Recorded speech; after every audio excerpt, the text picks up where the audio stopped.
You are listening to Digging In Podcast, presented by Rooted Wealth Advisors.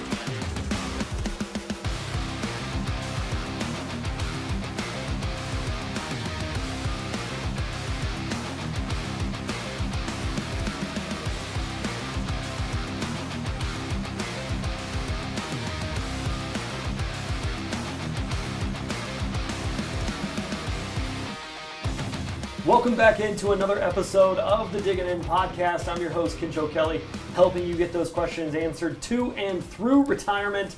Today, once again, I find myself with the tax wizard extraordinaire down in Champaign, John Savarino. What's up, man? Oh, man, living the dream. Living the dream. Can't wait to dig in. I've been looking forward to this for weeks. You lie so hard, man. Always good to come down here and see you, though.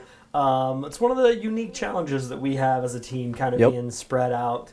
I can't wait to go see Connor in a couple weeks. Yeah. Get out to the Rockies and go see him, but always good to come down here in Bloomington and Champaign and see you guys.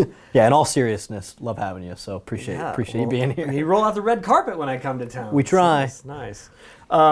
So I don't know if you saw in the first season of Digging In, at the very end we did a rapid fire session with Zach. We had accumulated these random questions from events and people emailing them in and stuff like that. Yeah. Well, guess what? I've got a few left over. All right. So will you humor me game show style? Okay. We will just kind of go rapid fire through these questions. Rapid fire. Rapid fire. You know I'm going to ramble on every time. I know. That's why we need to, we'll have Phil set the timer. There we go. Yeah.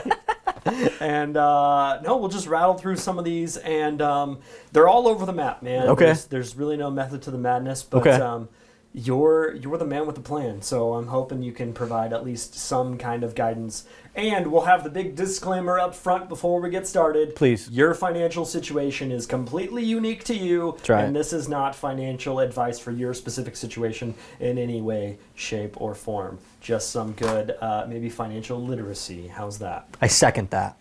Not financial advice. That's right. Compliance should have no problem. No, it should clear. All right, man. Let's do it. Lump sum pensions. Yeah. Should I take it or should I wait? Lump sum pension, now, of course, it's going to be situational based, right? So, there's a lot of things to consider there.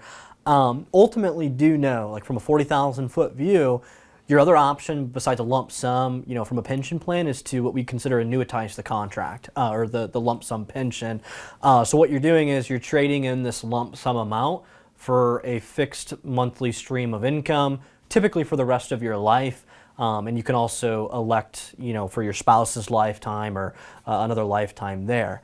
Boy, I tell you what, right now, most lump sums have probably gone down significantly in the last 2.5 years. And just to kind of keep things simple and not ramble on, it's due to segmented rates. Segmented rates do impact the amount of your lump sum pension, and they are your lump sum pension amount is going to have an inverse relationship with Fed funds interest rate. So as an example, as interest rates have gone up the last couple years since COVID, to help slow the economy down, lump sum pensions have actually dropped. To take that example one step further, I sat down with a prospective couple, that their lump sum dropped, or his particular lump sum dropped by over 30% in literally 12-month period of time. Yikes. Due to interest rates going up. So just make sure you're aware of that if you're kind of in this retirement red zone. But I can't stress the situational, base of that question or how to answer that question. Because typically it's going to be, how much cash flow do you need in retirement and how much of other assets do you have? Okay. Short and sweet. Yeah, right. You understood the idea of rapid fire. What's John Savarino's favorite food? My least favorite food's cheese. Favorite food's steak. Why did you answer least favorite food first? Because it gave me an extra 10 seconds to figure out what my favorite was. Okay, all right. Steak is always a solid one to go with. I hear about this 5-year rule on Roth conversions. Yeah. Walk me through what that is. Okay. So the 5-year rule is simply if I do a Roth conversion, for anyone that doesn't know what a Roth conversion is, I highly recommend looking up Talking Money with John Savarino and watching the video on Roth conversions. Link below. Link below. Now, Roth conversion, 5-year rule. Any amount that you convert to a Roth, so it'd be from a traditional IRA to your Roth IRA, your growth is subject to a 5-year rule. And what I mean by that is you cannot pull the growth out until it's been in there for 5 years. One of the biggest misconceptions out there when it comes to this 5-year rule is that your principal, the amount that you converted, is also subject to the 5-year rule. That is incorrect. Your principal is always liquid starting the next day. So once again, 5-year rule applies on the growth of the Roth conversion, has to stay in there for a 5-year period. After the 5 years is up, you can pull the whole thing tax-free. And principal is not covered. Correct. It does not. Okay. 5-year rule only applies to growth in the Roth. Okay. What is John Savarino's biggest pet peeve? Biggest pet peeve? Lack of self-awareness. Lack of self-awareness. Yep. Man, I thought it was going to be people that put cheese on everything. No, I mean, hey, to each their own. I'm not Okay. here to judge. Just don't force me to eat it. Right. But yeah, I mean, I just, Yep. people that aren't self-aware drive me nuts. I think we can leave it there. That's the broadest sense. That's right. That's right. We're not going to take it any further. Yeah, no, that sounds good. Should I pay off my mortgage or should I invest more? Another situationally, Right. I think I'm going to answer this actually pretty rapid fire. I did a video, one of my first videos of talking money was like, when do I start saving for retirement? If you have a low interest rate or low mortgage rate, typically not paying it off early makes the most sense because you're, especially in this environment with, maybe give this example, let me give an example real quick. Like right now, you can find risk-free guarantees of 5%. Like I could put $10,000 and get 5% guaranteed for at least the next 6 months. And I rarely say guarantee. And if my mortgage is only costing me 3%, you are netting out a positive 2%. In that example, don't pay the mortgage off. That's good.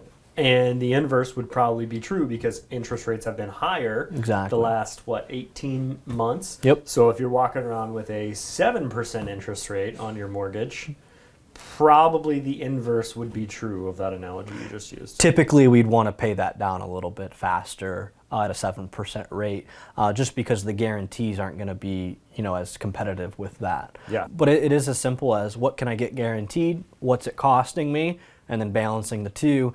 And even if you have other debt, right? If one debt's costing you more than other, it's going to be more advantageous to pay the one that's costing more. There you go.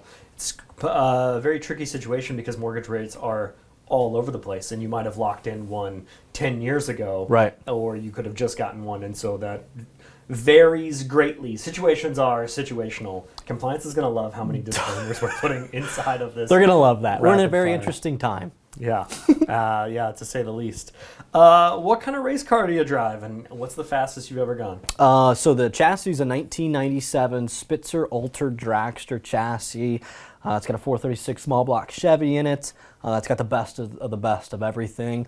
Fastest I've ever been in a quarter mile, about 170 mile an hour, close to it. To like in elapsed time, it was like 7.8 seconds. There you go. You got a picture we can put on the screen for people to see you driving Somewhere this car? probably. Okay. Yeah. All right. Yeah. All right. What made you want to drive cars? My father. My father, actually he bought this car brand new, bare chassis in 1997. I would have been 3 years old. My dad had always been racing, just other types of racing. Love you, Dad. And then, so he bought this car. My dad built it himself. So ultimately, like my love for cars, my love for racing specifically, definitely ran through my dad and just growing up around it. And, actually being able to do it, I mean, there's no better feeling. That's awesome, man. That's really cool. Just keep it on the speed limit when you're driving on normal roads. Yeah. What are some of the biggest 401k mistakes you see people make? Actually goes back to one of the videos I did, previously, is just not having the right beneficiaries or not checking the beneficiaries. Like, I know that sounds absolutely foundational. Double check your beneficiaries, right? Especially if you've been divorced, separated, lost someone that you love. Going back to those beneficiaries could cost, your family, your legacy a ton of money. I think the one other kind of mistake that people make is not asking for help with their investments. Typically, maybe the company themselves are offering a tool, always cookie cutter, right? It has to be scalable to the company, so it's not going to be, in my opinion, the best way for most people. So just ask for help. What do you want to be when you grow up, when you were a kid? When I was in freshman year, I wanted to be a police officer. And then I think a couple years later, I wanted to do what my dad did, which was a heavy machinery mechanic. And then I realized they made decent money, but then my dad had multiple knee surgeries, a shoulder surgery. I thought, I don't want to do that. Right. Yeah. That's cool. Yeah. That's really cool. What is a fiduciary? Fiduciary is ultimately an oath by law that you are required to always be acting on your client's best interest. It can never be in your best interest, someone else's best interest. Whatever decision that you make with regard to a client has to be in their best interest by law. What's John Savarino's dream car? Dream car, McLaren 720. Oh, why? The rarity of the McLarens? Or? It's really not even that rare. I mean, it's rare in terms of cost. If you ever heard one start, you'll know. It is the coolest sounding car in the world, in my opinion. Just based on start sound alone. Well, I mean, there's more to it, but that's what separates it from any other hypercar or supercar, in my opinion, is the sound of a McLaren 720 engine. Okay, all right. I should have known. I should have done more research before I asked the car question. Yeah. Daily driver dream car, just because I've been thinking about it, would never do it, but would be a Mercedes E63 AMG. Don't even make them anymore, but that would be another dream. That would be a dream daily driver. Okay, all right. And the McLaren would just be for tracks? I'd take that thing everywhere. I mean, I don't think you're leaving it in the economy lot at the airport, though. It would not be a garage queen. That's all I gotta say. Yeah, you're gonna put some miles on it. That's right. All right, that sounds good.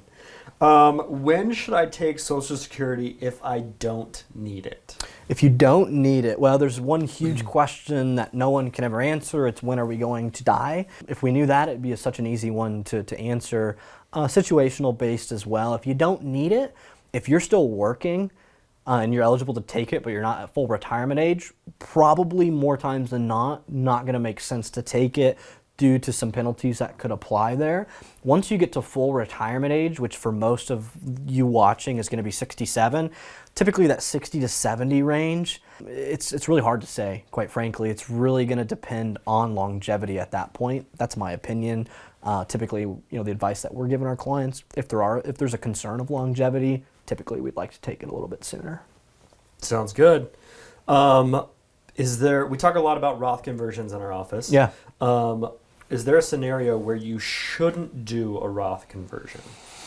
Yeah, I mean, there are actually. Right now I'm trying to register, a recent scenario where we didn't advise a conversion. I think a really easy answer, short and sweet, is if you don't have a lot of assets. And that's not a dig or anything of that nature.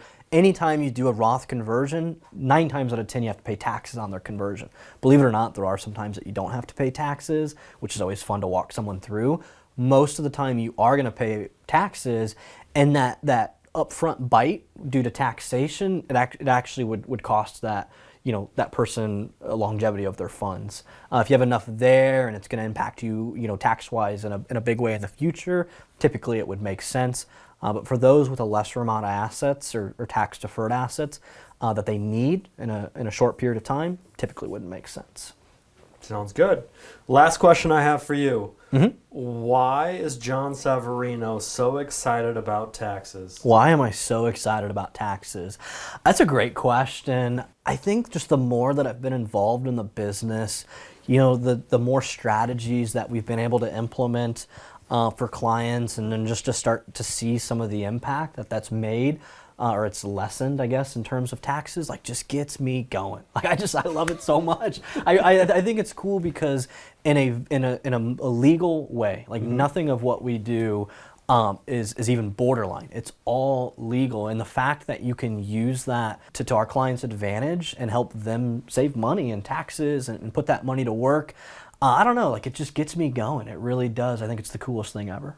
I was explaining our team to somebody the other day and how our advisors are really cool when they come together for the investment committee because they all have a different like point of emphasis in different areas. And so it's like your plan gets looked at by, of course, multiple financial advisors, but they all have a different lens in which they're viewing it. And I always try and use the analogy for you. I'm like, and John, he's just like a little kid at Christmas when a new tax code comes out. He's just waiting to go downstairs and unwrap it. He just can't wait to dive into it. Yeah. And I think that's so cool because like I said when I was talking with Andrew, because he has such a heart for like the numbers and the data and wants to really research it. And it's like, we need people like you that love diving into the tax portion, because most people are like, taxes? No thanks. I'll do anything else but read the tax code. And you're like, nope, that's for me. Yeah. So I think that's part of what makes our team, our firm unique. It's what I appreciate about you, is you're like, taxes?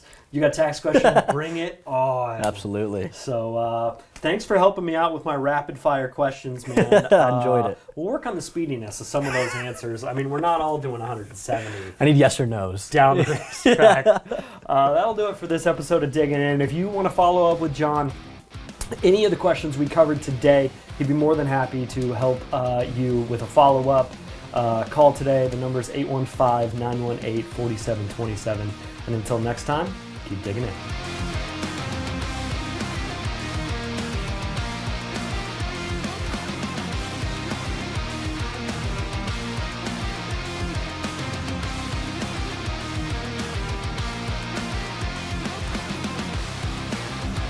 This was Digging In Podcast, presented by Rooted Wealth Advisors.